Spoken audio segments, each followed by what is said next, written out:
Les amis, salut la famille, salut tout le monde. Bon,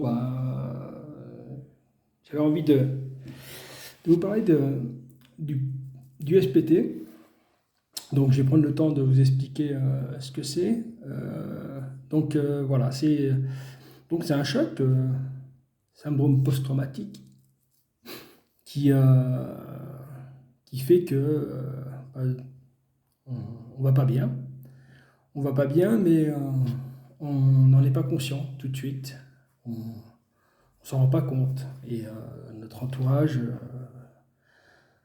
eux aussi, ne se rendent pas compte qu'il y a quelque chose qui ne va pas en nous. Donc, qui fait que beaucoup de choses s'accumulent. Donc, des cauchemars, de l'agressivité, de l'anxiété, une humeur changeante.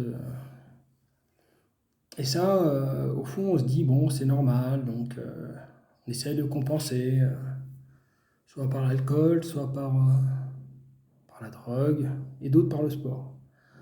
Moi, ça a été le sport. Le sport m'a permis d'évacuer un petit peu cette anxiété et de gérer un peu mieux mon syndrome post-traumatique. Parce que je me suis isolé, mais dans le sport, pas dans l'alcool, pas dans la drogue, comme certains font malheureusement. Et car au début, on fait un déni de ce syndrome. Et on a peur. On a peur que notre entourage s'en moque, déjà d'une. On a peur que notre entourage le dénie, qui a été mon cas. Donc, ma femme l'a fait un déni de cette maladie qui était en moi. Elle est partie, donc voilà. Et bon, maintenant c'est du passé, je lui en veux pas. C'est normal, hein. On vit pas. On n'a pas envie de vivre avec un malade mental, comme on dit. Mais voilà, donc c'est une maladie qui est difficile à localiser par rapport à notre entourage. Donc je voudrais vous dire à ceux qui, qui, euh, qui entourent des gens qui ont ce syndrome post-traumatique, qu'il n'est pas facile de vivre avec, mais qu'il est possible de, comment dire, d'accepter que votre conjoint, votre ami, votre frère, votre soeur ne soit pas celui qu'il a été, celui qu'il est, qui devrait être. Et pour ça, eh ben, il faut accepter.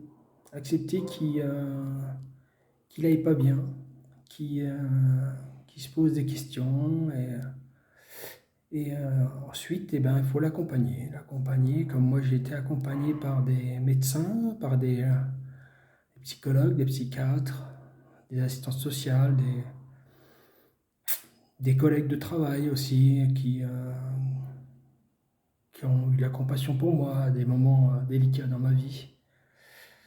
Et voilà, j'ai fait ce travail-là depuis 6 ans et, euh, et je pense que je suis dans la bonne voie. C'est pour ça que j'en parle maintenant, parce que je veux aider des camarades, des gens qui ont besoin d'entendre certaines phrases, leur dire qu'ils ne sont pas seuls. Ils ne sont pas seuls et je reviendrai là-dessus. Par rapport à toutes ces personnes qui sont inconnues et qui peuvent nous aider.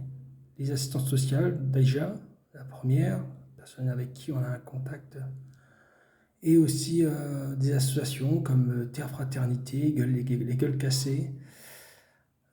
Pour les sportifs et pour les moins sportifs, le Centre national sportif de la défense qui ont une cellule qui nous permet de penser à autre chose en faisant du sport, en apprenant à découvrir, à se connaître. Donc voilà, je vous quitte. On se revoit peut-être demain, certainement. Peut-être, je ne sais pas, je verrai bien. Car je vais peut-être faire une petite séance de sport, ça va me faire du bien. Je suis à l'hôpital encore, donc j'en profite de me reposer et de parler avec des gens qui sont là pour ça. Voilà. Ciao ciao, bisous à tous et à la prochaine.